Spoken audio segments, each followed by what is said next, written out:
I decided to play XCOM 2 again. To the end this time. I also decided to try to change things up, so I went to the Steam Workshop to see what's there. It was weird. Oh man! Oh god! Oh man! Oh god! After some digging and playtesting some collections, I stumbled across one that looked kind of interesting, so I made some tweaks to my liking. Once I was done, started working through mod issues and some other problems that I won't really get into, but I eventually got it to a state I was happy with. And that brings us to right now, where I fired up a new campaign. So, as I waffle in the background here, let's talk about some of the game rules with the mods that I put in. To start with, some missions need to be infiltrated. So this takes a few soldiers out of the roster for a while, and that simulates them going to where they need to go, and the mission charges up over time. So the longer the soldiers infiltrate on a mission like this, the more bonuses they get, and the more penalties that they remove. Usually this is stuff like finding scientists and engineers or planning supply raid missions, but the key difference is that this is all done through the Covert Infiltration menu that was introduced in the War of the Chosen expansion. One of the biggest changes is the introduction of the RPG overhaul mod and various add-ons to it. This is set up in the playthrough so that every soldier gets 2 random abilities when they promote from rookie, and then they can choose from 3 skill specializations. So this lets you mix and match any kind of class, and this allows thousands of possible custom classes. On top of this, there's big changes to equipment. Notably, every weapon in the game can be equipped by anybody, and all weapons now provide some kind of benefit. So sniper rifles give squad sight just by carrying a sniper rifle. Things like SMGs buff mobility, and a handgun will give you return fire.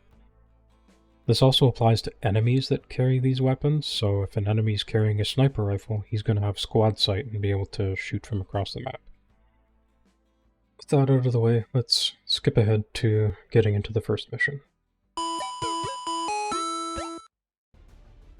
Okay, so if you don't know anything about XCOM, XCOM 2 takes place 20 years after the events of the first game, and the canon is that you lost in the first game and aliens took over the world. So, the goal of XCOM 2 is to kick them out once and for all. Have had long enough to establish their peaceful enclaves within the city centers. It's time we move in and show them the fight isn't over yet. We're deploying to hit a high-profile target, one that they won't be able to cover up so easily. Move to secure the target site and eliminate any hostile contacts in the area. We start off with Operation Gatecrasher with a random selection of folks and one of the faction heroes introduced in the War of the Chosen expansion, which is a Templar by the looks of it. So let's get him.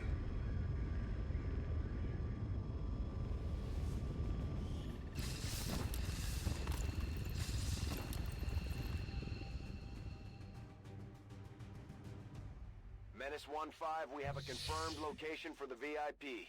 Move to rendezvous. Eliminate all hostile contacts. So we're starting off with Jonathan Willowick, Mikhail Cowell, Gareth Longford, Fury, which is the faction hero that I was talking about, Alex Sarvanis, and Charles Williams. So, goal of this mission is to rescue the prisoners. So there's a facility off over yonder, and there's 2 people in there that we got to rescue. And we have to go from here all the way through there. So there'll be a couple of groups of aliens that we have to fight. Orders confirmed. On the move. So everybody starts off relatively basic. Everybody has a grenade, and that's about it. So we just have to make use of that. The only thing different is this Templar. She has twin psychic blades that she can use, so more of a melee combatant, and a little auto pistol. He's going to go over there. Roger that. On it. Got it covered. Everybody up into one position, and then we can push up. Roger. I've got my eyes on.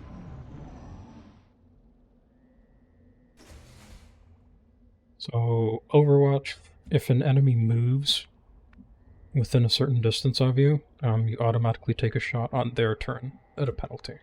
So, if they came around the corner here and spotted us, we'd be able to shoot them. But we start off in concealment, so they won't be able to see us until we start shooting. Position confirmed. No one yet. Good to go. The Advent officers seem more capable than the grunts. We're not sure whether to chalk it up to training or stricter mind control. So there's an officer and 2 troopers.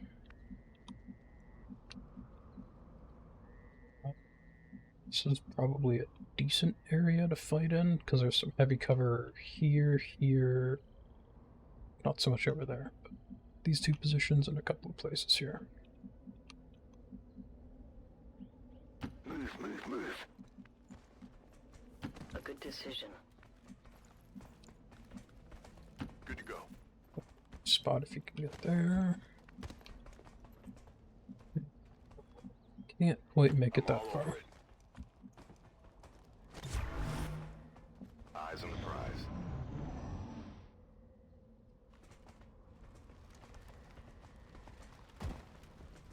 Okay, they're going this way.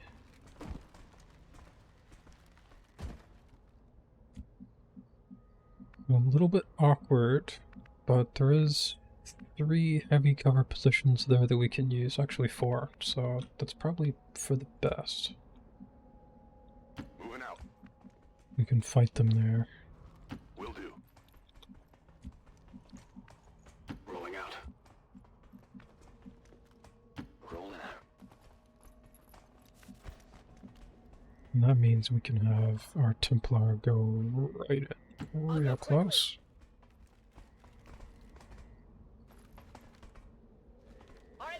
Oh, she got spotted. Okay, never mind.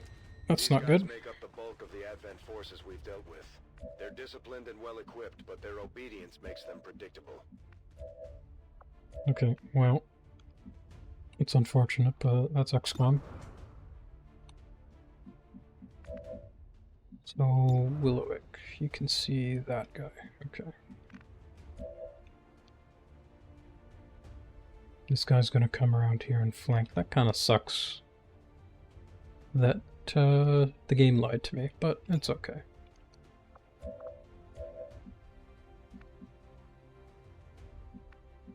Is it better if he goes here?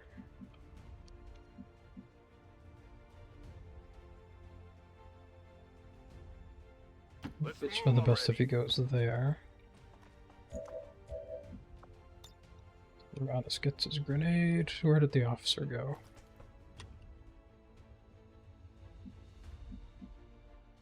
Well, the officer went all the way back there. Okay, that's fine. Blow up this guy's cover and maybe kill him.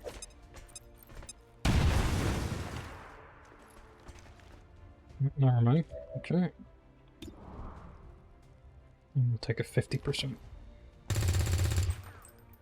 Enemy is still up.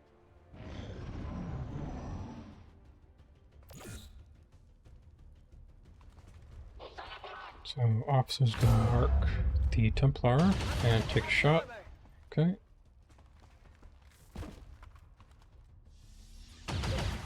Everything is at risk. Actually, she's probably gonna die. Okay, not quite. My cover will only hold so long.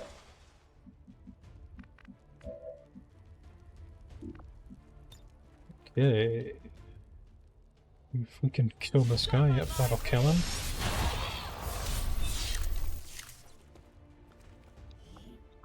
It's fine, pick up some loot. And dash off into heavy cover and break line of sight. Okay, this guy's a problem, so Willowick will be the solution if he can go this way. Or no, Gareth, sorry. And shoot this guy. Dead.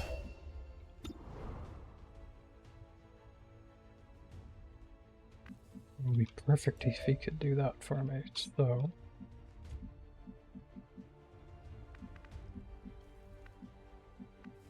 Is Willowick even able to get a shot on him? No.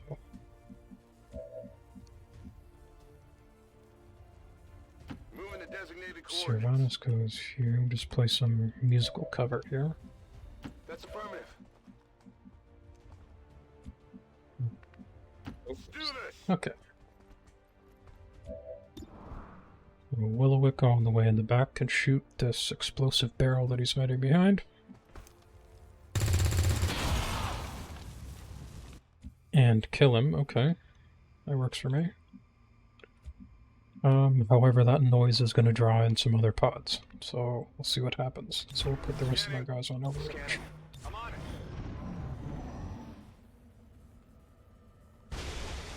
Unfortunately, this Templar is kind of out of the fight for the rest of the mission, but it is what it is.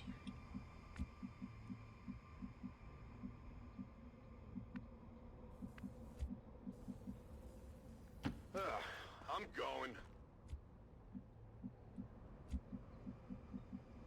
I guess that will be okay.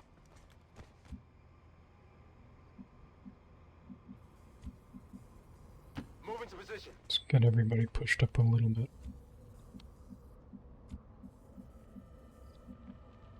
Finally.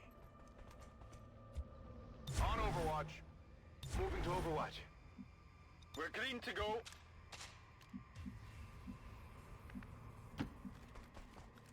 So one of the things with that I've added is as people get lower and lower health, they get what's called the red fog at the bottom left here. So their stats continuously go down as they get progressively more injured. So even one little bit of health, you take a small stat penalty. So in return, you get 2 free health points that you can lose without penalty, and then everything else starts giving you penalties. But that applies to enemies as well. Come get some. Affirmative. Covering No out. one gets by me. So it's often not necessary to take an enemy out completely I'm on the move. if you can sufficiently injure them, because they're basically useless. Although they bear some resemblance to the sectoids first encountered during the invasion, their genetic structure now includes human DNA. They are stronger than ever, with an even greater psionic potential. Oh, we got a sectoid and a trooper. So... It's unfortunate he took some heavy cover, but that's kind of to be expected. And our options for cover are kind of limited.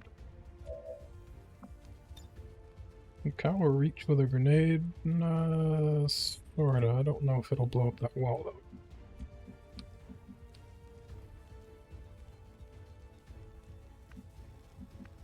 Might be better, but if they go this way, they're gonna get a juicy flank.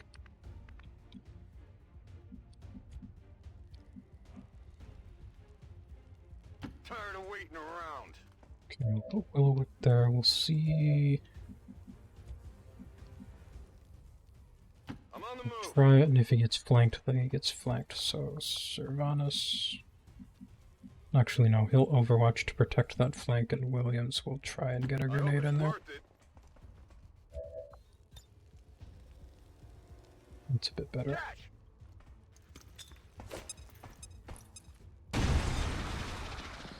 Okay, so we blew up his cover.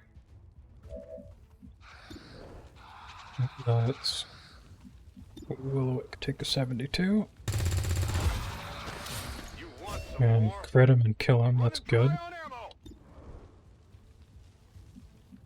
51 kinda sucks. That should blow up that cover as well. What else we got?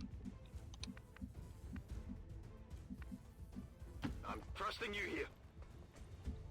Gary there. Put him on Overwatch, and we'll get Kyle to grenade this guy.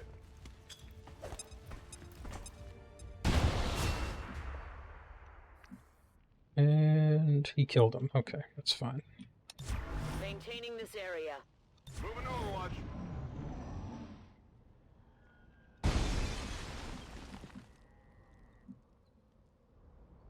Okay, we got some loot that Alex is going to pick up for me. I really don't want to dash into the fog. What's over there? Here I come. Closing on target position now. Okay, I'll go. Just have to stay all the way back there. Got it covered. Overwatch. On Overwatch. Affirmative. I'll Covering keep it now. under watch. Yeah, that's why we be careful. Because we get people coming out of the fog towards us. So we got another officer and 2 troopers. Adjusting sights. I got nothing.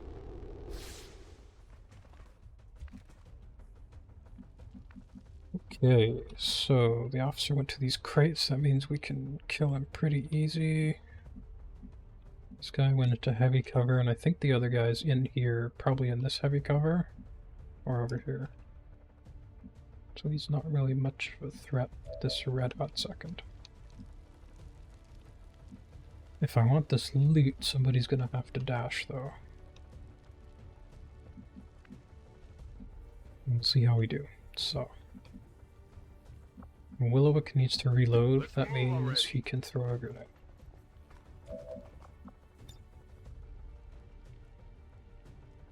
Don't know if we'll blow up this pillar, but the officer is more threatening, so we will blow him up. Is there permadeath for characters? Yes. If somebody dies, they're gone forever. There's a chance that they bleed out, but if they die, they're dead.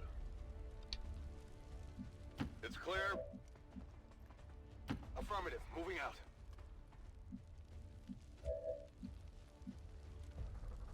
On the So, move. as the game progresses, you know, it's less likely that you'll die, but...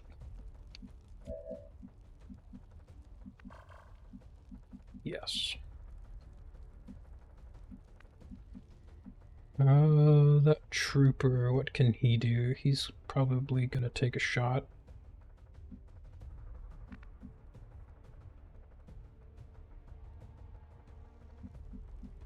If you say so.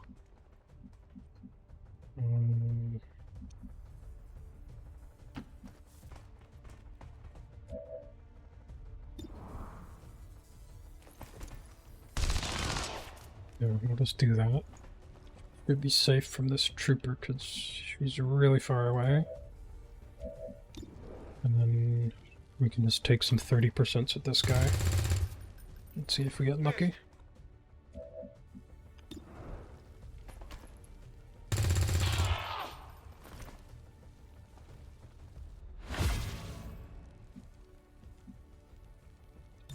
I'm on it. Uranus can't see him.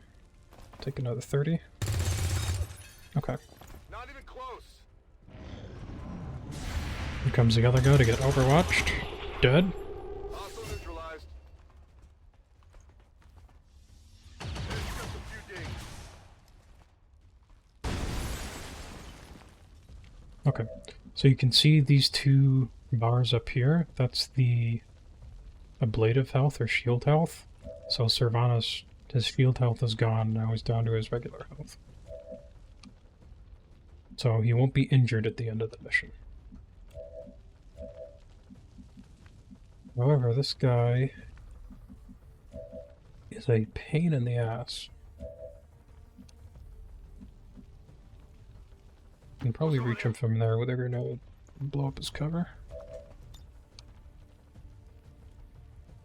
Heads down.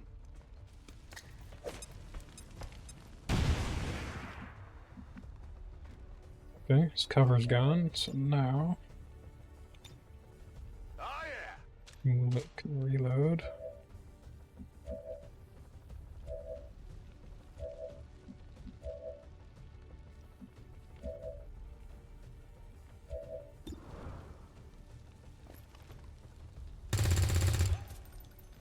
Come on, focus. Wilwick's just not having any luck hitting guys. Get it together. I will sense any disturbance.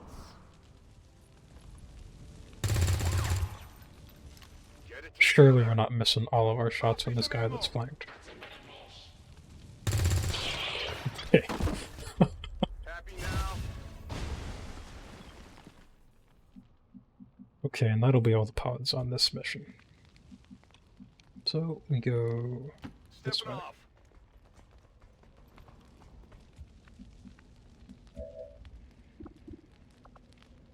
We'll just have someone else open that door. Oh, hack the door. Hacking in now.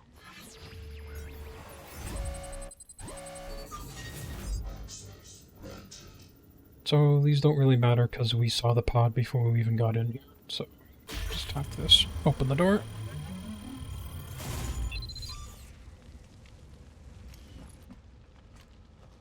Piece of cake. Okay. So, relatively easy mission. Really weird with the Templar, but that's part of the AI changes that I've put in. Sometimes they just lock onto one person and try to kill them, like to the absolute detriment of everybody else. So, that's just something that happens. That's part of the reason why I'm playing a difficulty down than what I normally play at. Because it gets absolutely crazy a bit later on in some of the playtesting that I did. Mind all that much. Okay, so we'll see what everybody wants to be. Always watching. Between their forces and the aliens themselves, they see everything, not to mention the automated systems. I'm gonna skip over some of the waffling that I went through and just get straight into what we made everybody. We'll put some detailed stats that they got on the screen for you right now. First off, we have Charles Williams. I really wanted somebody close combat, and giving him a shield lets him absorb a lot of damage, so he's going to be a big frontline fighter for us. Next up is Jonathan Willowick. I agonized over this one a little bit because he has a weird combination of abilities, but ultimately decided to give him a short-range bullpup and a melee weapon to take advantage of his traits. Next up is Mikhail Cowell. I wanted to take advantage of the damage reduction, so making him a sniper sounded like a good idea, and I needed a sniper anyway, so he fit the bill. Next we have Gareth Longford. At this stage in the game, I'm still looking for people to fill jobs, and Gary had a very good generalist skill set, so no matter what I picked he was going to be good at, so he stayed a floater for a little while. Last up we have Alex Servanos. I was particularly looking at the free damage that he gets, and he also wants to be in close with his big stat bonuses at close range, so I ended up giving him a flamethrower and some supporting skills to get into close range. After all that agonizing and decision making was done, it was time to get to the strategic layer. Bradford explained it a little bit, I kind of glazed over, and we got to work. The strategic layer is busier than normal thanks to added scanning sites, resources, and other concerns that I've thrown together for this playthrough. I'll touch on some of the highlights just to speed things along. To get started off, we needed to contact other members of the Resistance, so I sent Dury and some rando soldier that we picked up to take care of that.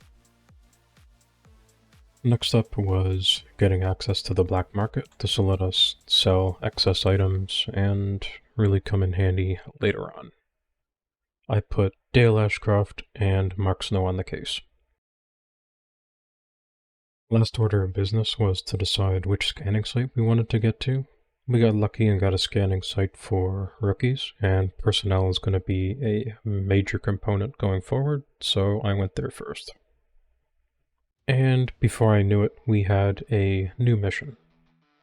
These are what are known as assault missions. So these are regular missions from the vanilla game, but they have a particular function in that they usually expire pretty fast. So that means that we have to keep people available at all times in order to go on these sorts of missions. Going into this mission, I needed more rookies getting promoted, so I picked Don Mozzarella, George Hill, Jessica Nash, and Desi Bala. They also needed some experienced people to keep them safe, so I brought along Williams and Cowell. With my mission prep all completed, everybody got onto the Sky Ranger, and we lifted off for the next mission, which we'll see in the next video.